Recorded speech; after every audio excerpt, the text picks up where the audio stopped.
बिस्मिल्लाहिर्रहमानिर्रहीम। अस्सलाम वालेकुम व्यूवर्स, आज की वीडियो में हम बात करेंगे दुनिया के सबसे खतरनाक और नाजुक मरहले के बारे में। रूस और यूक्रेन की जंग एक नए और खौफनाक मोड़ पर पहुंच चुकी है। ये वो हमला है जिसने पूरी दुनिया, खास तौर पर यूरोप और नेटो ममालिक को हिला कर रख दिया है। ट्रम्प तक ने खबरदार कर दिया है कि यूरोप, यूक्रेन और नेटो ममालिक तैयार हो जाएं, क्योंकि जो हमला होने जा रहा है वो आम हमला नहीं होगा।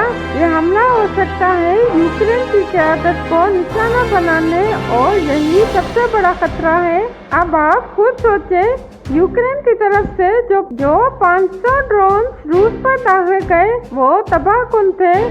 इन ड्रोन्स ने रूस के ब्रिजेस, तंसीबात और अहम मकामात को निशाना बनाया। रूस ने कहा कि ये सीधी दहशतगर्दी है और इन हमलों का ताल्लुक सिर्फ यूक्रेन से है। रूस का सदर व्लादिमीर पुतिन अब बराह रास्त यूक्रेन के सदर ज़ेलेंस्की को निशाना बनाने जा रहा है। इत्तला है कि ज़ेलेंस्की को एक खुफिया मुकाम पर मुंतकिल कर दिया गया है ताकि उनकी जान बचाई जा सके। सिर्फ ज़ेलेंस्की नहीं बल्कि यूक्रेन की पूरी क़यादत, इंटेलिजेंस चीफ और आर्मी चीफ और दीगर अहम शख्सियात, सबको महफूज मकामात पर मुंतकिल किया जा चुका है। रूस पे हमले के बाद ज़ेलेंस्की फख्र से कहा कि हमने रूस के खिलाफ ऐसा हमला किया है जो रूस की तारीख में कभी नहीं हुआ।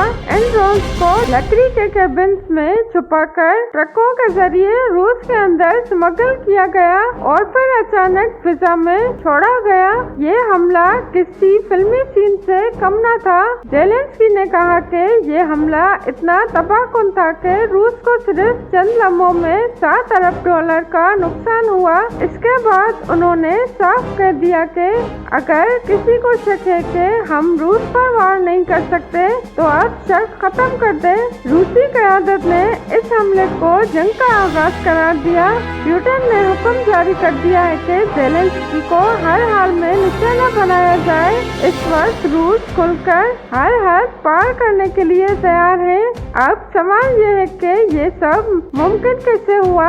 माहिरीन का कहना है कि नेटो ममालिक के बगैर ये हमला मुमकिन न था। नेटो की कम्युनिकेशन और गाइडेंस सिस्टम के बगैर 500 ड्रोन रूस के अंदर नहीं पहुंच सकते थे।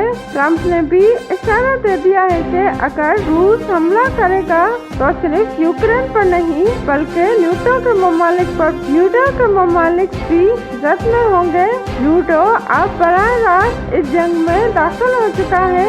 एक और बड़ी बात सामने आई है कि रूस के अंदरूनी लोगों ने भी यूक्रेन की मदद की, यानी अंदर से मुखबरी हुई, और इसी वजह से ये हमला कामयाब रहा। अब नेटो, यूरोपीय यूनियन सब जंग के दहाने पर खड़े हैं। दूसरी तरफ अमेरिका, यूरोप के दरमियान भी इख्तिलाफात है। अमेरिका चाहता है कि यूरोप इसके माने, लेकिन यूरोप अपने फैसले खुद कर रहा है। रूस के पास न्यूक्लियर हथियार मौजूद है और अगर जंग बढ़ी तो खतरा है कि लाखों अफराद मारे जा सकते हैं। इधर मशरिक़ वस्ता में भी सूरत हाल बिगड़ रही है।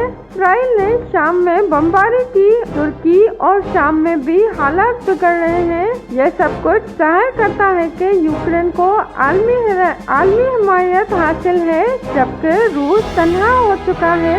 अब रूस को अंदाजा हो चुका है कि यूक्रेन की पहुंच उसके घर तक है। इतनी बड़ी तादाद में ड्रोन रूस में दाखिल करना यह सिर्फ CIA या किसी बड़ी एजेंसी का काम हो सकता है। अमेरिका ने खबरदार किया है कि अब यूरोप भी निशाने पर हो सकता है, और अगर रूस ने हमला किए तो यूरोप संभल न पाएगा। अब दुनिया तबाही की तरफ जा रही है। अब ज़ेलेंस्की को मुकम्मल तौर पर छुपा दिया गया है और बरतानिया ने भी ऐलान कर दिया है कि वो जंग के लिए तैयार है, चाहे वो न्यूक्लियर जंग ही क्यों न हो। ये सब सुनकर एक बात वाज़ेह हो चुकी है कि जंग अब सिर्फ यूक्रेन तक महदूद नहीं रहेगी। अगर रूस ने हमला किया तो वो बराह रास्त ज़ेलेंस्की पर होगा और वो हर हद पार करने वाला है।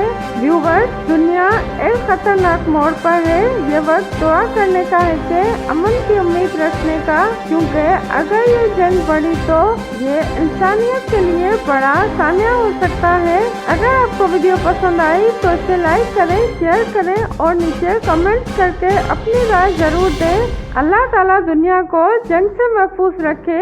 आमीन। पाकिस्तान जिंदाबाद।